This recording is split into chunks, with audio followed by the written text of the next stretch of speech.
પ્રકારનો આક્રોશ પણ જોવા મળી રહ્યો છે। મહિલાઓ આપણી સાથે છે, એમની સાથે વાતચીત કરીએ, શું કઈ કહી રહ્યા છે। જી, કઈ બાબતને ધ્યાનમાં રાખીને આજે ક્ષત્રિય સમાજની બહેનો મતદાન કરી રહી છે? આજે રૂપાલા સાહેબે જે નિવેદન આપ્યું છે કે અંગ્રેજો સાથે ક્ષત્રિય સમાજનું રોટી બેટીનું વ્યવહાર છે, પણ અમારો કોઈ જેવો વ્યવહાર હતો નહીં અને એ જે નિવેદન આપ્યું છે એ ખૂબ જ અપમાનજનક છે। તો એની સામેની અમારી લડત છે, તો એ લડતને ધ્યાનમાં રાખીને અમારું જે વોટિંગ છે એ ભાજપ વિરોધી છે।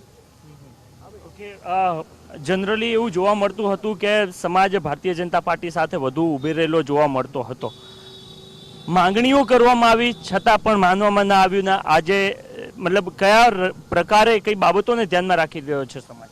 હજી હું આપને કહું કે રાજપૂત સમાજ 80%થી પણ વધુ બીજેપીના સમર્થનમાં હતો, રામ મુદ્દાને લઈને બધી રીતે। તો આજે અમે એ જ રામની વાત કરીએ છીએ, શ્રીરામ ક્ષત્રિય હતા અમારા, અને ક્ષત્રિય સમાજ ઉપર જ્યારે ટિપ્પણી થઈ કે ભાઈ રૂપાલાએ રોટી બેટીનો વ્યવહાર અંગ્રેજો સાથે અમે કરેલો છે, એનો અમે સખત શબ્દોમાં વખોડી કાઢ્યું। અને અમારી ક્ષત્રિય સમાજની એક જ માગણી હતી કે ભાઈ એ રૂપાલાની જે ટિકિટ છે એ તમે કેન્સલ કરો, બાકી તમે તાર ગમે તેને ટિકિટ આપી, એના ઘરમાં એને મિસિસને એના છોકરાને ગમે તેને ટિકિટ આપો। રાજપૂત સમાજની એક સામાન્ય માગણી જો ભાજપ સ્વીકારતું ના હોય, જ્યારે ભાજપની સાથે 80% ક્ષત્રિય સમાજ જોડાયેલો હતો, આની સંવેદના જો એ સમજી ના શકતા હોય નરેન્દ્રભાઈ મોદી અને અમિત શાહ બંને ગુજરાતી હોવા છતાં એમને એટલી ખબર ના પડી કે રાજપૂત સમાજનું અપમાન થયું છે, અને જેને લઈ અને રાજપૂત સમાજ જો રોડ ઉપર ઉતરશે તો બહુ ભયંકર એનું પરિણામ આવશે।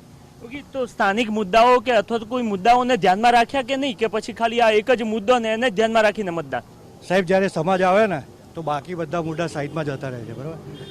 તમે નેશનલ રૂપાલા સાહેબ, તમે એક નેશનલ લેવલના મંત્રી છો, બરાબર? તમને ધ્યાન નથી પડતું તમે શું બોલી રહ્યા છો અને કયા સમાજ માટે બોલી રહ્યા છો?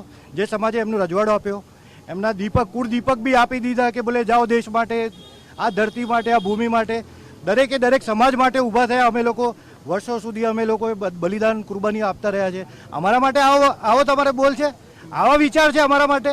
અમારે મોદી સાહેબને એટલું જ નમ્ર વિનંતી હતી કે ભાઈ આને ટિકિટ ના આપો, કોઈને પણ આપી દો તમે, પણ તમને જો રૂપાલા વાલા હોય ને, મોદી સાહેબ જો તમને રૂપાલા અને બીજેપીને રૂપાલા વાલા હોય ને, તો અમને બીજેપી બી વાલી નથી અને મોદી સાહેબ બી વાલા નથી। અને અમારો સટ આજે જ નહીં, આ ઇલેક્શન પછી જેટલા પણ ઇલેક્શન થશે ત્યાં સુધી અમારો વાંધો છે, અને જ્યાં સુધી અમે બીજેપી નીચે નહીં ઉતરે, જ્યાં સુધી અમે બીજેપીને નહીં પાડીએ ત્યાં સુધી અમારો વિરોધ રહેશે।